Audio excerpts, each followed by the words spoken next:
Under the direction of Kevin Robertson and I, Amy Robertson, and your announcer for today. We're so pleased to be here again to play for you. We opened today's concert with Avengers, a piece of music that has been featured in almost every Marvel Comics universe movie since the first one way back in 2008. The first Iron Man movie, by the way. This piece was adapted for band by musician first class Brian Sadler, a former member of the Navy band Northwest, which is now in Bremerton. So, as they say in television, and Monty Python's Flying Circus, now for something completely different.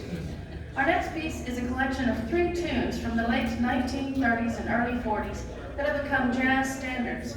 Each of these tunes have moon in the title.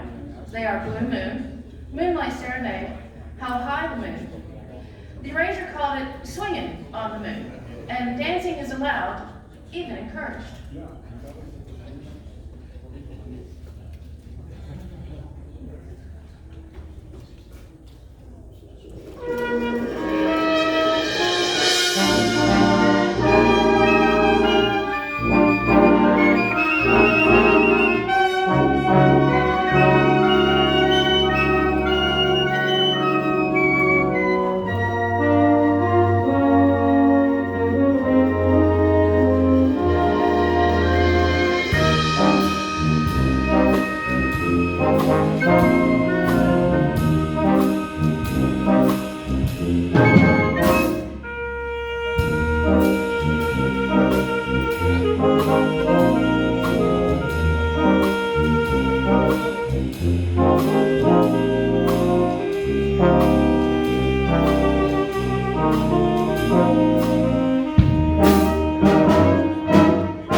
The microphone's fighting me today.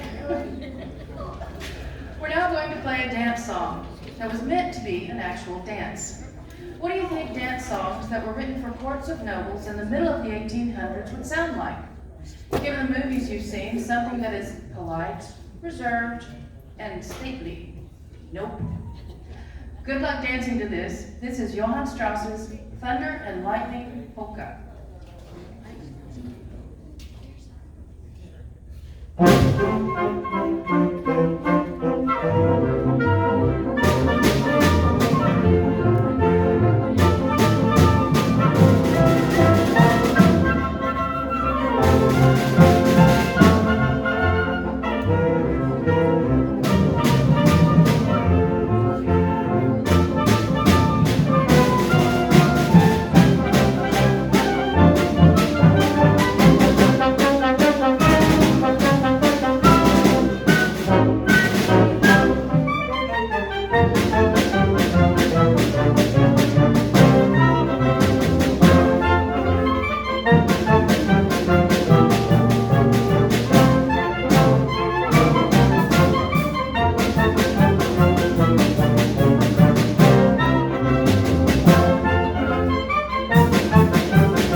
Was composed by the British Army band conductor Frederick J. Ricketts. If you look him up, you're not going to find out much about him. The reason, when he served in the British Army, all compositions written by band members of the British Army belonged to the British Army. Therefore, Ricketts wrote under the pseudonym Kenneth J. Alfred. Alfred's marches were wildly popular, so much so Alfred is known as the British March King, Britain's answer to Susan. His most famous march is Colonel Bogey, which was heavily used in the 50s movie Bridge over the River Kwai, starring William Holden and Alec Guinness, and well, we're not going to play that. Instead, we are playing another one of Alfred's marches featuring our low brass section. Please enjoy the Standard of St. George.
In 2017, Australian actor Hugh Jackman, who you may know as Wolverine, starred in an American musical loosely based on the life of P.T. Barnum. Yes, that circus guy. The Barnum of Barnum and Bailey's Ringling Circus. A talented and versatile actor, Jackman even did all of his own singing and dancing. The movie is about becoming more than you ever thought you could be, and remembering the things that are most important in your life. If you've not seen it, you should. It's called The Greatest Showman.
Marine Corps band, as a player, and then, of course, as the conductor.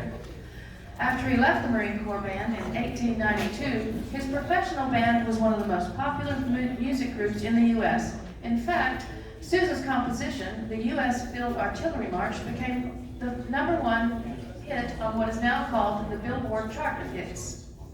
What many people do not know is that in 1917, when the U.S. entered World War I, Sousa desperately tried to re-enter the Marine Corps as a band leader. The Marines would not take him. However, the Navy would. Throughout the war, he served as the band commander and conductor of the Navy band at the Naval Station Great Lakes. During this time, Sousa began hearing sailors and dock workers sing sea shanties to aid them in their back-breaking work. 8 of those songs caught his ear. So, being the person known worldwide as the March King, he did what you would expect. He wrote a march. This is Sousa's Shantyman's March. You will recognize many of the tunes. Feel free to stand up, do a jig, or simply clap along.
Every one of these performers volunteer their time every Thursday night for rehearsals and concerts just like this one.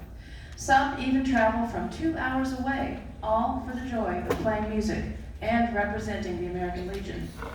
They play concerts across Washington State, mostly around the Puget Sound. Only a few are members of the American Legion, but all are valued members of the Department of Washington American Legion Band. If you've enjoyed today's concert, you may like to find this little box. While the department does support the band, and we're very, very grateful, every little bit helps for travel, sheet music, and more. Lastly, if you'd like the band to play for your organization, please contact Laura Ward in our sax section, and she will take care of you. End of PSA. So, back to the concert. And continuing on a Sousa theme. During his lifetime, John Philip Sousa was many different things. Trying to list them all is more than I can do here. What I can tell you is he was quite the clever businessman. At the height of the popularity of his professional band, blue laws were in place across most of the U.S.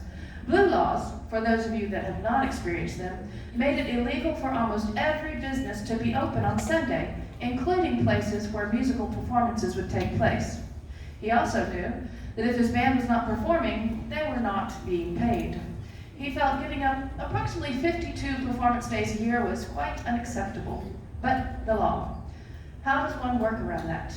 Well, Sousa created our next piece to do just that. He wrote a collection of popular sacred music.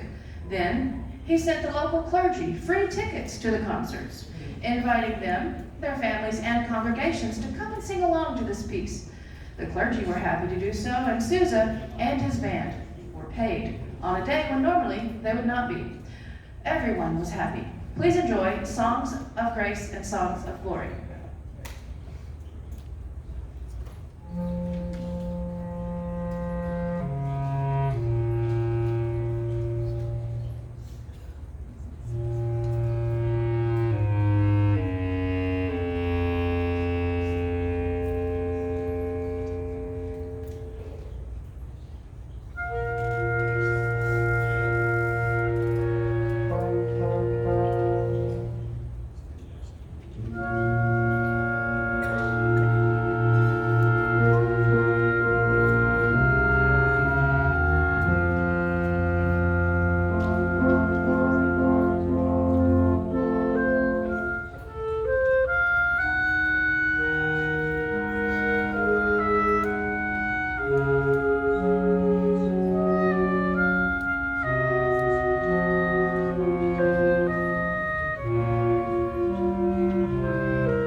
was one of the greatest and most popular conductors of big band and swing music in the late 30s and into World War II.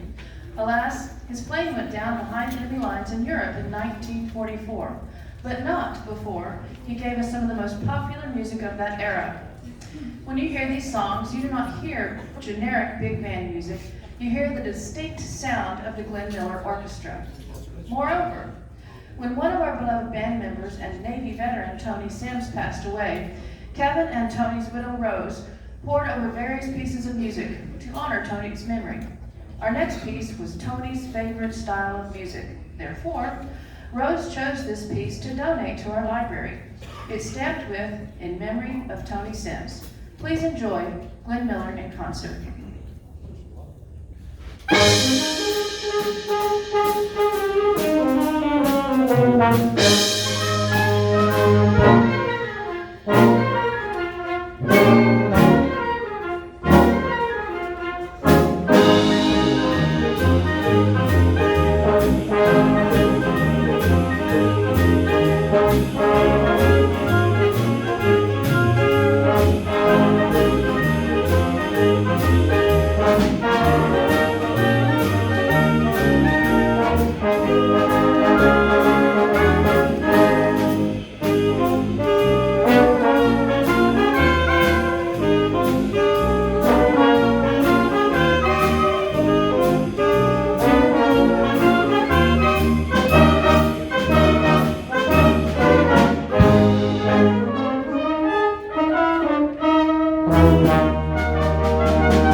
hot coffee and a soft, comfy bed somewhere, but you took the time to come and support your band and your Legion.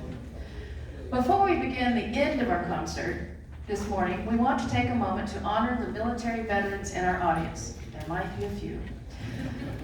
We do this at every performance of the American Legion Band. No matter what service, what job you did, what rank you achieved, you did some amazing things. You served with some amazing people. Why else would you be telling all those stories still? We will now play the official service songs. When your service song is played, if you like and are able, please stand up and be recognized. Also, we would like our spouses and family members to stand as well, and I will tell you why. Kevin and I were married only 4 years when he signed on the dotted line, and he put on the uniform. I didn't sign, I didn't have a uniform, but just like you, when they went off to work in uniform every day, at home or on foreign soil, we served our country as well by keeping the home fires burning. We begin with the Army song.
every concert. Thank you all for your time and service, and now serving in the Legion. Kevin believes no American Legion Band concert is complete without a specific march.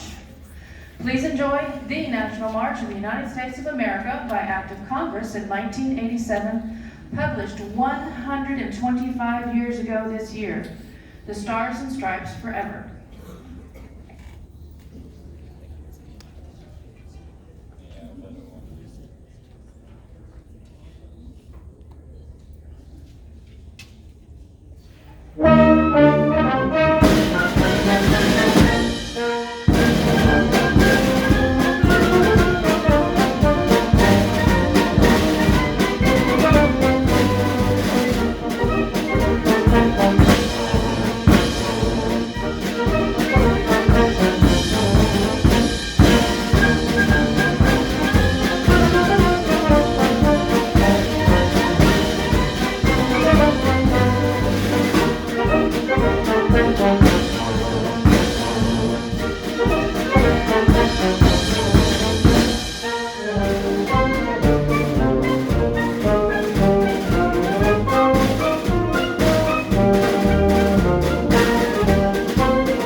Thank y'all very much. We'll see you tomorrow at 8 o'clock.